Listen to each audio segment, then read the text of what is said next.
dayan, oturaq, gözləyək, şans olacaq, olmayacaq. Hərəkət elə şans çıxacaq ortaya. Təbii ki, elə qapı var ki, heç vaxt açılmır. Amma nə yaxşı ki, onu geri döyək biz. Bəlkə açılardı.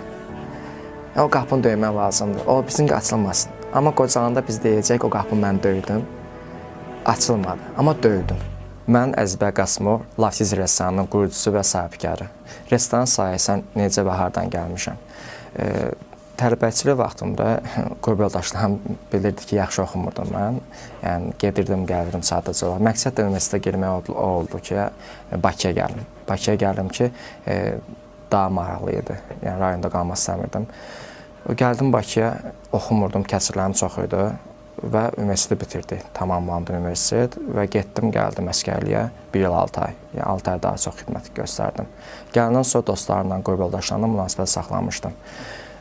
Gələndən sonra gördüm ki, rayona getmək istəmirəm, atamın da sağlığına, işi, gücü yaxşı idi. Dəvət elədi yanına gəlmişdiyim. Sadəcə olaraq rayona getmək istəməyimə görə seçim Bakıda idi qalmaq. Bakıda qalmaq üçün də işləmək lazım idi. Mən də yəni, cavanlıqda işləməmişəm. Açığı kimisə yanında işçi kimi işləməmişdim. Bir mənim üçün çətin gəlirdi. İdmana gedirdim dostumla. O dostum da özünə kafe açmışdı. Məşq edən zamanı dostuma zəng gəlmişdi. Gördüm, narahatdır, nəsə. O ərəfədə soyuq əllə istiyorə yarmarkası açılmalı idi. 2-3 gün qalmışdı. Dostum dedim ki, niyə belə qanın qaradı, narahatsan? Deyək ki, sabah işçi gəlməlidir işə, gəlməyəcək də. Sabah da açılışdı. Açılışdı, yəni sabah gəlmir, mənə pis vəziyyətə qoyur.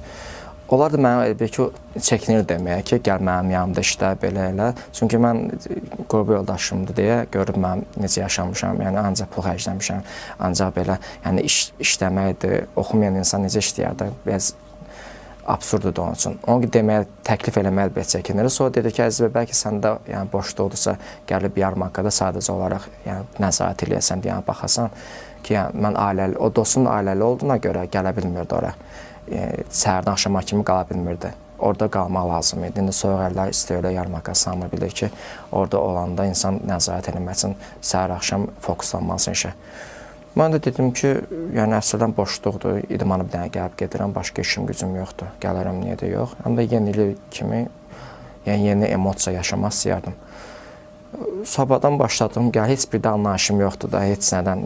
Soyuq əllər onda heç mən bir dəfə olmuşdum, olmamışdım da. Yəni heç ağlımın ucundan keçməzdi ki, yəni soyuq əllərdə işləyəcəm.